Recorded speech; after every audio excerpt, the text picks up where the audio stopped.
Buenas noches. En esta oportunidad nos encontramos con el ingeniero Jorge Luis Guevara Delgado. Él es el especialista en lo que es en temas de seguridad y salud en el trabajo en el sector construcción. Buenas noches, Guevara. Hola, ¿cómo estás, Jesús? ¿Qué tal? Buenas noches. Un gusto, mi estimado, y agradecerle por brindarme esta oportunidad, ¿no? Y poder realizar una pequeña entrevista en la cual me pueda ayudar para mi trabajo de investigación. Ya, le voy a hacer algunas Ok, preguntas y en base a su experiencia usted me responde. ¿Le parece? ok, encantadísimo, Jesús, para darte las pautas Sí, necesarias ahí. te agradece. Entonces empecemos. Considerando que el sector construcción es muy cambiante, ¿no? ¿En base a qué se implementa lo que es el sistema de gestión de seguridad y salud en el trabajo, ¿no? ¿Y cuál es el proceso que se sigue?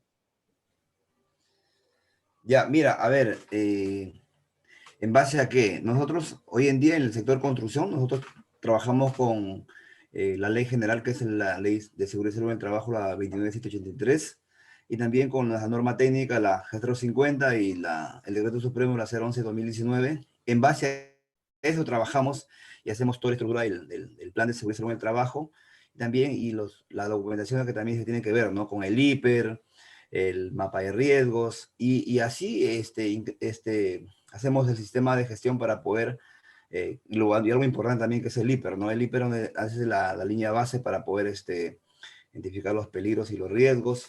Y en base a esa estructura ya tú comenzarías el proyecto, ¿no? Ya con la primera etapa que es la excavación del movimiento de tierra y progresivamente ya es lo que tiene que ver con el tema del casco, ¿no? Ok. Si bien es cierto que la ley 29.783 establece, ¿no? Los lineamientos, ¿no? Para una correcta implementación de un sistema de gestión, ¿no? Pero si nosotros nos vamos a netamente a las normativas sectoriales, tenemos al Decreto Supremo 011-2019 TR, de igual manera la G050, seguridad durante la construcción, ¿no? Y en base a esos, obviamente, se va a implementar un sistema de gestión, ¿no? En ese sentido, ¿en qué se enfoca, ¿no? El sistema de gestión netamente en los temas de los trabajos que uno realiza, pues, ¿no? Básicamente en construcción. Tu pregunta, ¿me la puedes repetir? Porque no escuché, se escucha intercortado. A ver, ¿me puedes repetir la pregunta, por favor? Ya. En la ley 29.783 establece los lineamientos, ¿no? Para poder implementar un sistema de gestión de seguridad y salud en el trabajo, ¿no? Pero también tenemos las normativas sectoriales, el Decreto Supremo 011 del 2019 TR y la G050, seguridad durante la construcción, ¿no? En ese sentido, ¿cómo implementan lo que es el sistema de gestión? Pues no netamente en obras. Mira, eh, nosotros partimos desde esta línea base, ya, si en la norma, en la ley, la 29783 establece un sistema cómo implementar, pero nosotros allá hacemos un análisis, ¿no? O sea, lo estructuramos en base a la ley, el decreto supremo y la norma técnica, lo que es en construcción, la GESTRO 50. Tenemos que estructurar, sacar el extracto justamente tanto de la normativa, de la norma técnica y también del decreto supremo y la ley. Hacemos todo un resumen y podemos implementar ya, y se viene de ahí ya implementando la documentación que ya tenemos plasmada, tenemos ya ya las cartillas donde implementamos por los proyectos, ¿no? Y vamos actualizando en base a las normas que se van cambiando, actualizando y vamos trabajando con eso, ¿no? Está bien. Según usted, ¿no? ¿A qué se debe que en algunas obras de construcción no se refleja la gestión de seguridad y salud en el trabajo? A ver, acá partimos de algo importante. Si el especialista en temas de seguridad implementa un sistema de gestión para comenzar el proyecto, pero mucho tiene que ver con la participación de la gerencia y el responsable del proyecto. Si bien hay un interés de por medio del especialista de poder implementar, ¿no? En tanto documentario, también a la vez en el proceso, en la práctica, en el día a día, pero a veces no se dan por muchos motivos, ¿no? A veces por el tema tema de costos, por el tema de tiempos, nos tiene que ver mucho con eso. Y eso nos lleva de repente muchas veces a un tema de costos, logística, un proceso, y a veces cuando la empresa no está tan definida en tema de sus áreas, hace que eso muchas veces se violen procesos, ¿no? Perdón, se violen los procedimientos y no se cumplan nuestro plan de seguridad del trabajo en el día a día. Ah, ya. Ok, entonces. Se sabe que en el sector construcción, ¿no? Existen varias especialidades en sí. Entre ellas se tiene la especialidad de movimiento de tierra. ¿Y cómo sería la implementación de un sistema de gestión en esa especialidad? ¿Es lo mismo que de la obra o tiene algunas variantes? Bueno, si comenzamos con el movimiento de tierra, bueno, nos tiene que ver un poco más al tema de el plan, tiene que ver más con el tema de un plan más básico en el tema de lo que es exclusivamente movimiento de tierras, que tiene que ver con un tema de la clasificación de los residuos aprovechables, hacer un plan, eh, incluso también tiene que ver con el tema del plan ambiental, mucho más con el tema ambiental, la recolección de los residuos sólidos y la disposición final de estos residuos eh, excedentes que sacamos del proyecto, ¿no? Ah, ya, bueno. Asimismo, ¿no? Obviamente la especialidad de movimiento de tierra es una de las especialidades que ingresa primero, ¿no? A obra, ¿no? Según usted, ¿no? ¿A qué se debe que en esa etapa no se refleja, ¿no? El deber de prevención que tiene el empleador? A ver, el empleador es bien práctico, ¿ah? El empleador es bien práctico, como ve que el proyecto solamente hay la mínima cantidad de personas, más ve maquinarias, y en ese sentido, en esa forma de pensar, hace que por no haber muchas personas, simplemente designa nomás al responsable del proyecto y trata de minimizar en el tema de seguridad, ¿no? O también lo que puede hacer también es traer de un supervisor de otra obra que vaya en tiempo parcial a supervisar y escatima en esa parte después el presupuesto de seguridad para que sea a tiempo completo, ¿no? Sabiendo que en esa actividad de movimiento de tierras debería haber una persona a tiempo completo por lo mismo que estas personas que también estén apoyando, no saben cantidad de personas, pero estas personas que están ahí involucradas demanda de un riesgo, ¿no? O sea, va a haber siempre peligros latentes en esa actividad, justamente por la maquinaria que está en movimiento, la excavación y todo ese proceso que se viene en este tema de actividad básica, ¿no? En movimiento de tierras. Ya, bueno, ahora sí comprendo más entonces. Considerando que según el reporte que se tiene en la página del Ministerio de Trabajo y Promoción del Empleo, en el 2020 el sector construcción ocupó el tercer lugar en índices de accidentabilidad, ¿no? Estando solo por debajo del sector manufactura y de actividades inmobiliarias. Según usted, ¿a qué se debería eso? Mira, entendemos que ahorita en el sector construcción, me corriges y bueno, si estoy, lo que pasa es que en el sector construcción pasa que muchas de las empresas no reportan, siempre ocultan el tema de reportar cualquier tipo de accidente de acuerdo a la normativa, de acuerdo a la ley que te dice reportarlo, ¿no?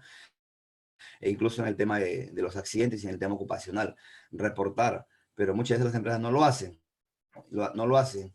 A veces cuando ya llega mucho más grave, eh, ya por un tema ya de identidad, porque si te vas a un centro, ya a una clínica, a un hospital, de repente ya en este caso esta área, este, este centro recién lo va a reportar, pero el empleador trata de a veces, muchas veces de ocultar, ¿no? De ocultar, y eso a veces lo que no se tiene la estadística exacta. Y ahí siempre tratan de ocultar ciertas estadísticas, y a veces no se tiene una estadística real justamente para poder tenerlo en tema de seguimiento, ¿no? Ah, ya. Bueno, se sabe que los trabajos de movimiento de tierra por lo general duran pues entre 3 a 6 meses, ¿no? Y en algunos casos más todavía, dependiendo, ¿no? De los sótanos que se construyen en los edificios, ¿no? En ese sentido, bueno, según su experiencia, ¿cuáles son los peligros y riesgos a los que se expone, ¿no? O están expuestos el personal, ¿no? ¿Y cuáles de esos peligros o, ¿no? o riesgos serían más importantes en sí? En lo que es movimiento de tierras, en el movimiento de tierras hay peligros que resaltan más, ¿no? Estos peligros que justamente ya conviven con las actividades naturalmente. Los peligros netamente que son mucho más latentes allá, en esa actividad, bueno, uno sería lo que es el movimiento de maquinarias, ¿no? Un movimiento de maquinarias y el otro también tiene que ver con el tema de la excavación profunda o los talud mal inclinados. Y como tenemos las personas expuestas a estas áreas, justamente lo que tenemos, los riesgos que puedan suceder en estas actividades, ¿no? Entonces, importante, ¿no? O sea, la excavación profunda y la maquinaria en movimiento son los peligros que resaltan más en esas actividades que puedan generar riesgos en cualquier momento del día, ¿no? Ah, bueno, sí, claro. Si nosotros hablamos de sistema de gestión de seguridad y salud en el trabajo, ¿no? ¿Qué herramientas, metodología o técnicas, ¿no? se hace uso en este sistema de gestión? La metodología. Bueno, para poder identificar los peligros, los riesgos y las medidas de control tomar en su momento, entonces lo que hacemos es justamente es el IPRC, ¿no? Justamente este IPRC nos ayuda a poder identificar el IPRC. Tenemos a ver, nosotros en el tema de obra en general hacemos un hiperbase. Este hiperbase justamente hacemos desde el inicio, ¿no? Un hiperbase desde la excavación y la estructura del casco en general. Pero si queremos detallar un poco más, hacer un hiper específico, entonces ya nos detallaríamos un poco, nos centraríamos en lo que es este hiper específico, en lo que es el movimiento de tierras, justamente en la excavación que tiene que ver. Entonces, este hiper desde ahí descentralizamos para poder identificar del inicio a lo largo del todo el proyecto para identificar los peligros, los riesgos y tomar las medidas de control, ¿no? Y así vamos y aplicamos el sistema estructurado de gestión de seguridad y salud en el trabajo. Ya. ¿Y qué me puede decir del mapa de riesgo, el plano de protección colectiva o plano de evacuación? También, obviamente, hacen uso de ello, Así es, ¿no? claro, eso es importante. Nuestro mapa de riesgo justamente nos va a ayudar bastante para poder identificar también algunos de ellos y el mapa de evacuación para poder justamente tenerlo dentro del proyecto y el personal que trabaje ahí para poder tomar en consideración nuestras rutas de evacuación dentro del proyecto, ¿no? Y que van de la mano, o sea, también no solamente el plano, sino también en la realidad del trabajo, sabiendo que en la construcción es un poquito dinámico y eso con estos planos tendría que estar actualizando. Hoy en día, lo que también buscamos es que estos mapas tanto de evacuación y riesgos, sean mucho más dinámicos, ¿no? Mucho en el sentido, ¿no? Porque imagínate si yo tengo un plano y lo actualizo cada 15 días y la construcción es dinámica, eh, o en el movimiento de tierras, porque de repente estoy trabajando por un extremo y en el transcurso de la tarde me cambio al otro extremo. Entonces, lo que se hace es que hoy en día tengamos el mapa de riesgos o el mapa de evacuación, lo tengamos el plano y sea más didáctico, ¿no? Con algunas fichas y empezamos a detallar más rápido, ¿no? O sea, en el transcurso del día, no solamente uno, de repente la gente del entorno, ¿no? Entonces va cambiando estas fichas y vamos direccionando el proyecto cómo se va durante el día para tanto la evacuación o la integración de peligros también con estos mapas de Bueno, riesgos. es una metodología muy interesante. Según la ley 29783, ¿no? Ley de seguridad en un trabajo, ¿no? La cual tiene por objetivo lo que es promover una cultura de prevención de riesgos laborales, ¿no? Eh, la cual implica, pues, obviamente, la participación del empleador, ¿no? El trabajador de igual manera, ¿no? Y sus organizaciones sindicales si es que hubiera en obra, ¿no? En ese sentido, ¿qué actividades ustedes realizan en obra para poder fomentar esa cultura de prevención? A ver, si bien en la norma, en la ley nos habla de, de justamente tener parcialmente, ¿no? O sea, el 50%, 50 trabajadores, 50 el empleo. Nosotros lo que hacemos en obra justamente fomentar estos, mediante la sensibilización, mediante capacitaciones, mediante las charlas que se difunden en obra para poder tomar en consideración de por medio, ¿no? Y así nos vamos ayudando, ¿no? Para poder orientar al personal. y justamente e incluso podemos hacer temas visuales en periódico mural, algunas banner para poder también concientizar al trabajador con estos medios visuales para que también lo tengan claro, ¿no? Ya, bueno, temas muy interesantes que se desarrollan en obra. Bueno, en la cuarta disposición complementaria de la ley 29.783, ¿no? Establece sobre lo que es el atentado contra la seguridad, ¿no? E higiene industrial, ¿no? Al respecto, ¿nos puede comentar qué sanciones se desprende de ello? Bueno, en la ley 29.183, dentro de este marco legal, eh, bueno, justamente por un tema de, de anomalía, vamos a decir así, por un mal proceso, por incumplimiento a los procedimientos y al darse pues un daño a la vida, al cuerpo y la salud del trabajador, bueno, hay incluso pena de cárcel, ¿no? Que van desde los 4 años hasta los 8 años como máximo. Si bien esta norma, esta ley se ha regulado, porque incluso hablaba de mucho, era incluso de 10 años, pero se ajustó ya a que el empleador o las empresas han tenido que apelar a eso, ¿no? Entonces se ha tenido que ajustar de 4 a 8 años, ¿no?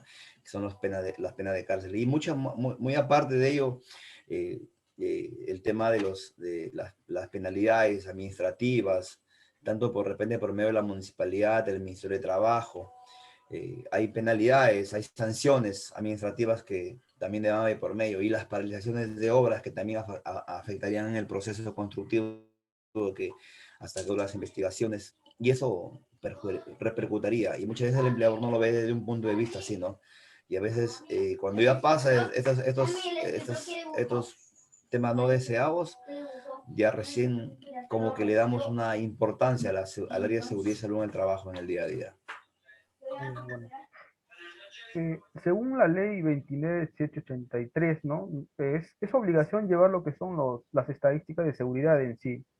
Pero si nosotros hacemos una comparación entre antes de la salida de la ley y a partir de que se dio la ley del 2011 hacia la fecha, ¿qué nos diría? ¿Cuál es el índice de accidentalidad? ¿Es más o menos? ¿Bajó o subió o se mantiene? ¿No? ¿Qué nos puede comentar en ese aspecto?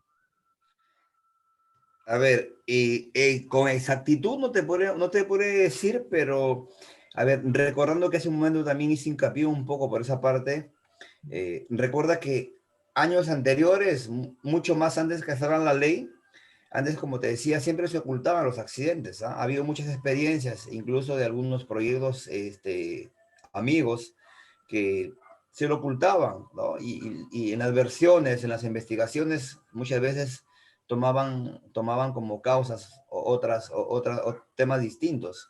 Y por medio de eso, ya el Ministerio de Trabajo se desinteresaba, ¿no? O había arreglo de por medio. Y antes, imagínate, hoy en día, hoy en día, en estos últimos años después de la ley, este, no solamente ya, sino que también tiene que ver mucho con el tema de las redes sociales, el tema del lugar también donde te encuentres, también tienes que ver con el tema de lo que es esta comunicación que hay más directo con el tema de los periodismo que se llama la prensa, ¿no? La prensa, cuando pasa siempre un tema de estos accidentes, hoy en día la prensa lo que aborda más rápido, ¿no? Porque muchas veces algún trabajador de obra hace el llamado y te cae la prensa y de inmediato se escandaliza y eso hace que muchas veces ya pase hoy en día y se reporte, ¿no? Y si hacemos un comparativo de lo antes y ahorita, eh, si lo vemos en ese sentido, podríamos decir que se mantiene o estamos mucho más arriba, podemos decir que en una parcialidad estamos ahí, ¿no? O sea, más o menos estamos en un intermedio, porque antes, como te repito, no se reportaba, había siempre lo que se ocultaban los accidentes, o simplemente se difundía por otros temas, ¿no? Que no era el tema de trabajo, sino otros temas muy comunes. y ahí nomás se ocultaban. Hoy en día sí se reportan, ¿no? Incluso como lo que te menciono, por el tema de la prensa. Ah, ya. Y la empresa también está obligado, incluso por esta ley, porque si llega a detectar el Ministerio de Trabajo o las entidades, las penalizan mucho más fuerte por el tema de ocultar, ¿no? Ah, ya, bueno, entonces por ello, ¿no? Ya en las estadísticas del Ministerio de Trabajo se ve reflejado, ¿no? Ya que el sector construcción pues, está en tercer lugar, ¿no? Obviamente eso es bastante alarmante, ¿no? Así es, mi Bueno, estimado. para ir culminando esto, mi estimado, ¿no? Usted tiene gran experiencia en lo que son en temas de seguridad, ¿no? ¿Y qué recomendaciones brindaría, ¿no? Para tener un sistema de gestión, ¿no? Más sólido en sí y que se vea reflejado en el campo. Y de igual manera, ¿qué recomendaciones le brindaría a todo el personal, pues, ¿no? Que están dentro de las empresas? Acá hay dos temas importantes que rescatar. Este, a ver, mientras la cultura de seguridad no se fomente como empresa y la cultura de seguridad y no nazca del empleador, no nazca del empleador, por más que uno quiera hacer, y tratar de concientizar en el día a día del proceso de trabajo dentro de la empresa que uno labora, de las actividades que realiza, por más que uno difunda ciertos temas, hable con la gente, trate de hacer lo máximo, siempre lo que va a pasar es que el trabajador se vea bajo una cierta presión y de repente viole o sobresalga de los procedimientos, ¿no? Eh, yo recuerdo últimamente en este proyecto que estoy teniendo, imagínate, nuestro gerente, dentro de las políticas de seguridad, tenemos incluso esa política de suspensión de actividades, que incluso tenemos visualizado en algún lugar, se ha difundido en la oficina, lo sabe la gerencia, sabe el personal, aún con esta política de suspensión de actividades, se saca la vuelta a la seguridad dentro del trabajo. Este, allá lo que quiero recomendar es que el empleador, netamente, allá el empleador es lo que tiene que, acá, esa cultura, como te digo, ¿no? Ese grado de conciencia para que se aplique. Si tenemos que demorarnos, si tenemos que demorarnos un poco más del tiempo para cumplir procedimientos, para que el proceso salga bien, definitivamente se tiene que hacer. Lo que he ido apreciando justamente en estos últimos proyectos, mm, ¿qué pasa? Que el ingeniero de campo, el responsable de producción que está a cargo, a veces, al no ver presencia del responsable, de un supervisor, de un especialista de seguridad, lo que hace es que muchas veces los procedimientos no se cumplan, los violen, ¿no? O sea, simplemente lo pasan por alto. Y lo que acá yo llamo a sensibilizarnos más en tema de seguridad, porque en algún momento dado, cuando pasa algo, entonces todo el mundo se pregunta, oye, ¿por qué no has cumplido el procedimiento? ¿Por qué no has tenido que hacer que el procedimiento se aplique? Entonces, acá lo que llamamos es que haya iniciativa, haya cultura en el tema de seguridad. Entonces, y de por ende también, ¿cómo no decir de repente que haya mayor supervisión con los entes fiscalizadores? Que también de por medio eso también haría que el empleador también un poco se alinee a los estándares, a las políticas, a las leyes, a las normas que aún el Estado emite para poder que tanto en la empresa privada, ¿no? Lo ponga en práctica como también el estatal, ¿no? Y eso sería importante, ¿no? Sería importante por esa parte. Bien. Bueno, interesante, ¿no? Los temas de seguridad en sí, ¿no? En la cual implica lo que es la responsabilidad del empleador, ¿no? En la cual tiene que asumir ese liderazgo en sí, ¿no? Y aparte, pues la voluntad del personal de cumplir en sí, ¿no? Bueno, agradecerle a este ingeniero Guevara por brindarme esta oportunidad, ¿no? En la cual me pudo aclarar varias dudas que sí tenía y me van a servir bastante para poder redactar lo que es mi trabajo de investigación. Nuevamente agradecerle, mi estimado, y un gusto, ¿ya? Cualquier día ya pues estaré visitando. Ok, Jesús, Jesús Ponce, estaremos en contacto con cualquier sugerencia, cualquier ayuda, estamos ahí para ir investigando en el tema y dando un mejor aporte en su momento adecuado, ¿no?